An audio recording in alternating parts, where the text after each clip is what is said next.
Pinagpapala tayo ni Lord. Amen. Amen. Tayo ka naman dyan. Tita Chris, tayo ka dyan. Physical daw, stand. Yeah, come on and then, Tita Bell? Tita Bell, dito po kayo. Pwede bang marihan mo na yung oras ni Cheray at Tita Tess? Cheray, Tita Tess. Ito ang mga may kasalanan kung bakit may fit and pop.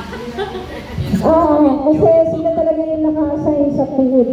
Pero wala lang po, Tita Tita Bell, and Sheila. Sino pa? Asan sino pa? Tita, si Nanay.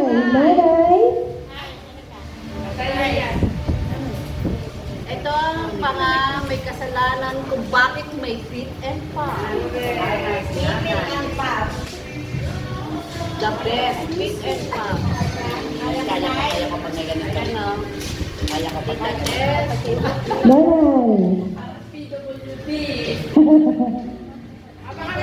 Kaya yung Tita Tess, Tita Normy, Tita Yoli, Tita Normie.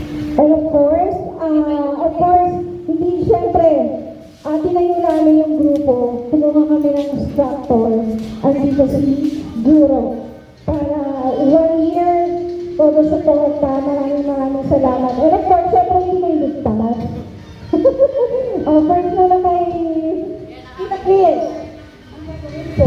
Ano ba yung masasabi nyo? Isang ano to, isang message. Bakit tinayo mo ang fit and pop? Wala yata. Meron pa to? Question. There's a question. Oo, dapat may question kami. Okay, this is your question. Oh, yung aking camera, wag mo sabihin. This is your question. What is the essence of fit and pop? Alam mo, ang fit and pop, alam mo, ang fit and pop, kahit lang yan ay ibaba ng ibaba, yan ay kusang lumulutang. Correct. Diba? Okay. Best Thank you. answer.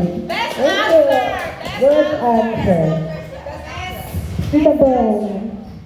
Hello, good morning sa inyo. Nung time ngayon na nagkakaroon ng problema sa samahan, parang isa lang ako sa naging source kung paano makakilala si Miss Raquel. Kasi palagi ko siya nakikita sa Anytime Fitness, tapos sa mga kaibigan ko na siya yung nagtuturo. So, humanap ako ng source para makalapit sa kanya at makilala siya.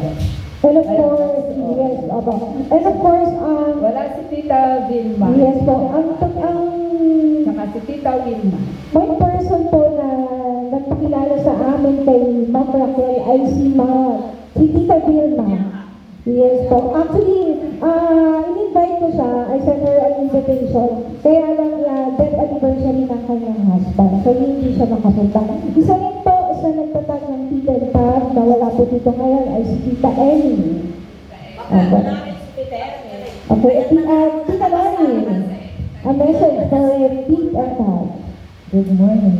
Kain ang mga ampon na Hindi, fit and pop. ano ba sasabihin? Message po. Ang gagawin kasi pag magsalita pa ako.